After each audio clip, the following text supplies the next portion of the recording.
He is a very distinguished trainer, corporate trainer and leadership development. He is working in the field for a very, very long time. Just let me tell you that he has trained over 100,000 people over his 25 years long career. His clients include more than 400 plus organizations across social organization, public organization, or private organization. And on a lighter note, he likes to go for a long drive with his family. Yes, someone who is already here. Already here. My spouse, Ismat Jahan. Yeah. While he loves songs from 70s, hit songs, and more moderate current raps. Ladies and gentlemen, please put your hands together for our guest, Quazi and Ahmed. Thank you so much. Such a generous introduction. Thank you. Looks like you know more about me than my wife. I don't know, in some areas. Is that a fault? That's I think it's all right, right? No, thank you. Okay, thank you, Quazi. Thank you. First of all, thank you for being with us. Pleasure. To evening. So let me begin with a question, Quazi. I would like to tell you in the context of Phoenix, the work that we are projecting today, in the context of Phoenix, when we are so down in life, our backs are at the wall. Sometimes it feels like there is nothing to do. There is nothing we can do. There is no we can get out in life. Sometimes life happens like this, right? True. We all feel that sometimes it happens like. On those times, is there anything still left? Any weapon that we can use to come back to life? That will be my first question to you. A very deep question. Thank In fact, World Health Organization has a statement that by 2030, which is like 5 years from now, depression is going to be the #1 illness in the world. Can you believe this? And that's why I call this question a great question, because you, not literally you, but so many people in this world will go to that depth of despair at least once in life. At least once in life, right? And I did visit that place, that dark place, at least once. Okay. I remember when I was at International University of Japan, I was writing my thesis, and I couldn't write. It's called writer's block. Yeah. My dormitory room, I used to live alone. Each student had a room, however small, a separate independent room. And the window had no grill, it was open. I was so low, I toyed even with the idea of, shall I jump today? And I'm not joking, I actually did that. But playfully, but maybe not too seriously. But still, that was the lowest point. I was so sad for the preceding week. I was supposed to produce 20 pages to show my supervisor, and I had none. Anyway, coming back to the answer, the story is not enough. It's just the beginning, I guess. So I have created this Phoenix leadership idea. I give keynotes in many parts of the world, but that's another discussion.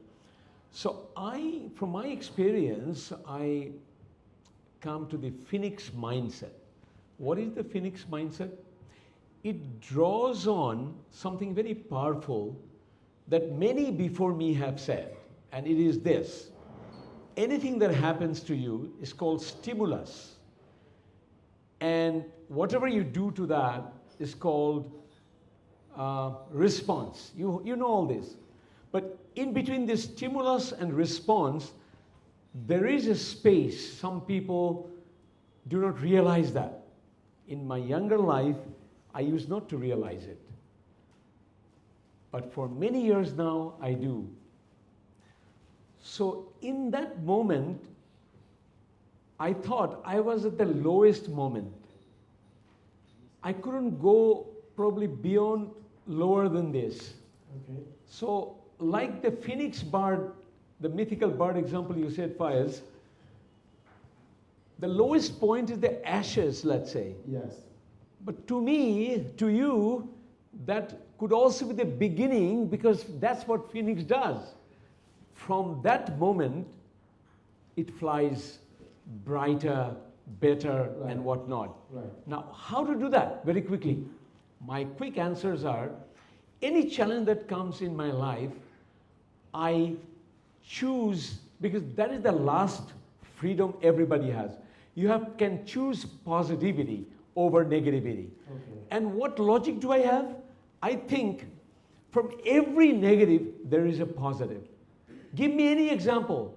Even if you die, you live through your work. So that's the last example. If you lose your job, I often heard people say, tell me, if you lose your job, what positive can you think about? Tell me. Freedom. Yes. And another freedom, and then another job. I know many people who wanted to visit another country, who wanted to take mom to a hospital in India or any other part of the world. In other words, there are always better opportunities some people can think. So choose positivity over negativity. And take one small action and connect with your meaning of life that comes from religion, or meaning of life that can come from your family, anything. So that's why you have to believe that Azad said here, the area director Azad, he said that from believing to seeing is actually true. Yeah. You believe that from the ashes you can rise. That's Phoenix leadership mantra. Thank you. Thank you for that. So, should I conclude from your answer that actually it is the mindset and attitude? When we are so down in life, we think there is nothing else I can do. At least I have my mind, yet I haven't lost. Right? That's, absolutely. That's the crux of the answer. Thank you. Just as you summarized with the word mindset and attitude by attitude I mean positive attitude. I want to summarize my little conversation here, this part. You can choose to use, as the previous keynote speaker, Ashaduzaman, used spec. I use a term called, I call it NIP, N-I-P. N stands for negative, I for into, P for positive. Negative into positive. NIP means to destroy, you know. So negative into positive. But if you turn it around, it becomes pin. Imagine in your day-to-day life, you are working with an imaginary pin, and there are black balloons around you. Boom, boom, boom. You do that. So pin, nip, carry it, and do it. Thank you. Thank you. That's Sorry, very it took longer. answer. It's all right. So, Kadima, I was hearing a TED talk the other day. The lady was saying she was so down in life, she was drowned in drugs, and then he found her way back to the life. And she was saying, as we are a communication class, she was saying that she started reconnecting with friends and families. That's how she came back to life. That's how she came back to life. And my question is to you, Kadima, it seems that communication has something to do with coming back to life. Communication. Now, you have been a trainer for long, and you have communicated long, and heard people talking to you for long. I think you are the right person to tell us what medicinal benefit communication has, that it can actually pull people out of those stresses and throw back to life. Medicinal benefits. Yeah, of course, that's what I find. Because you see, that women had gone to many doctors. True. And the doctors couldn't do anything. Only the reconnecting, communication with people, that did the wonder. And that's from where I actually got that question for you. I was hearing that TED talk for you. Oh, excellent point. So excellent what's the point. medicinal benefit that communication has? Makes us think, right? Communication. So when you are, fragmented, separated, broken, if you go back to those moments, you will see you become basically isolated.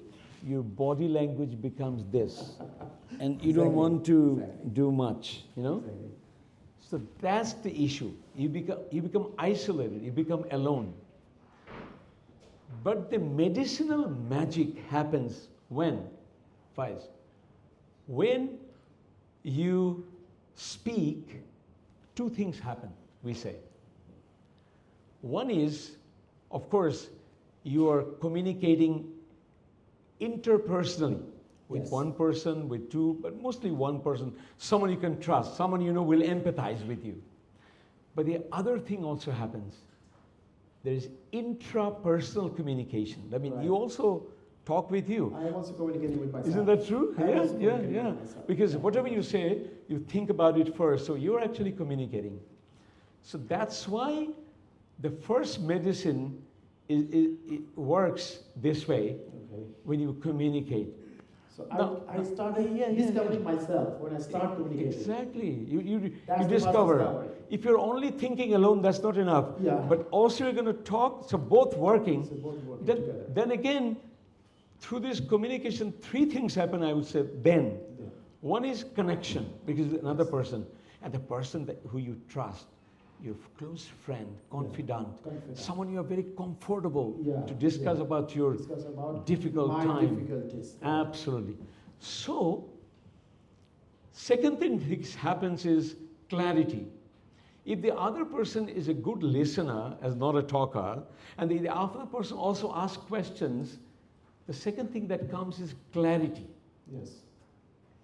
And the third thing comes when that person talks, and I also think, if I have this issue, then I get courage from the support statement that I hear. Because that's what the other person does. And an empathetic person, you can realize.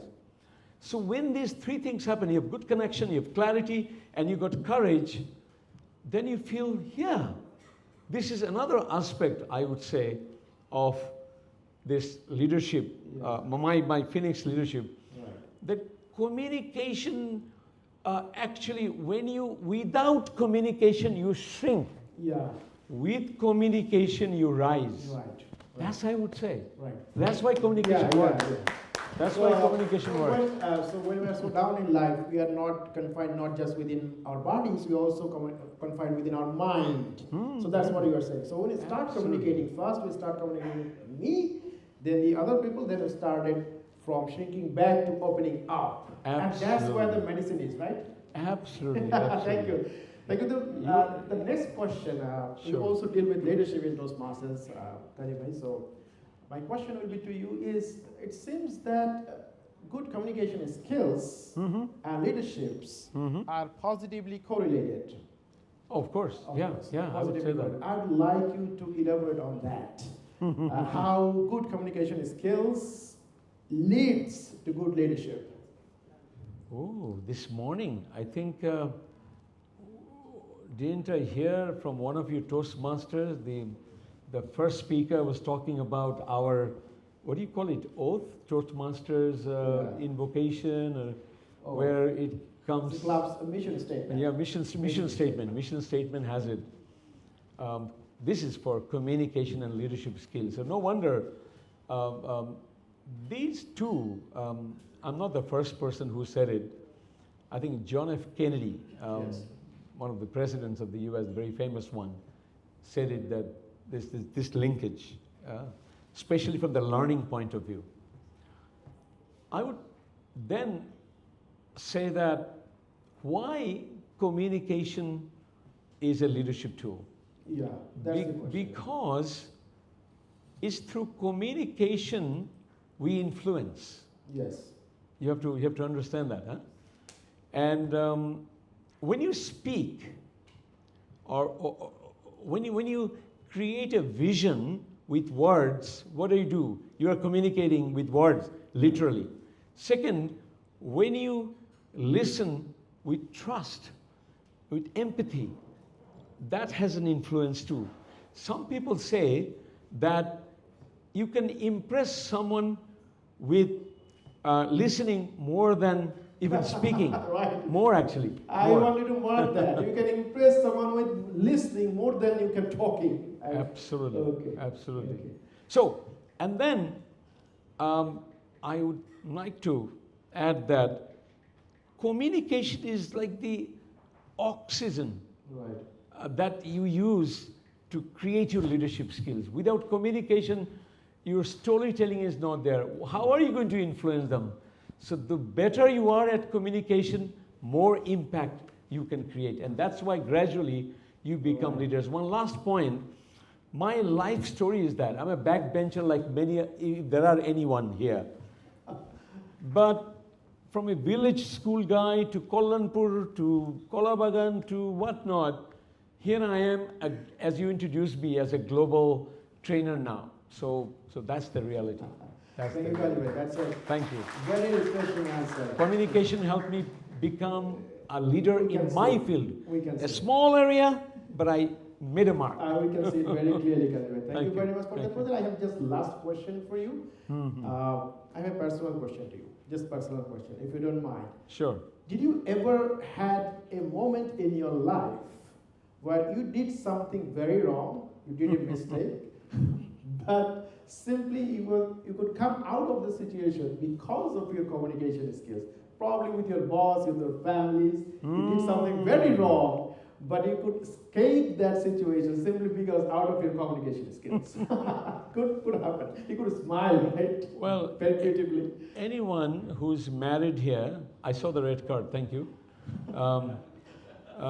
Anyone who is married here, they know the first 2 years go excellent. So did with Lisa and myself. But then, I think psychologists say that we grew up in two different households. Right. We grew up with our own values. It's so natural that the honeymoon period would be over. Well, that's when this skill becomes available. Yeah, this becomes very important and impactful. That's why it is needed. What I did is simple. Anytime we disagree, whether it started from me, started from my wife, Ismat Jahan Lisa, I would say, I'm listening. You're listening? Yeah, she can publicly tell you that I can be a very good listener. And there are a lot of mistakes I have made. And when you listen, not just listen, you have to also acknowledge things that are true. And in God's name, I would tell you, Lisa wouldn't say a single thing wrong. Of course, you'd give a list. But the list would be true, and I would acknowledge, but I would always say, now, what do we do next? That would be my thing. So that way, if I say sorry, and if I accept my mistake, and I would not do it again, so I think that's why we're still, for many years, doing our Shongshar. Thank you, Kalibai. Thank you very much. So we're a happy family. Couple. Thank you. Also, Thank you. Gulshan has lifted. So, Kalibai, thank you very much. Pleasure. We could talk, I think, For 20, overnight, yeah. But we have to stop somewhere. Thank you very much. So if I summarize, Kalibai has told us communication has very positive relation with the leadership. Also communication, he reaffirmed the fact that communication has a medicinal value. And finally, what he actually wanted to say, and you should tell your wife, I am listening. Thank you very much. Thank you. Thank you. Thank you very much. Thank you.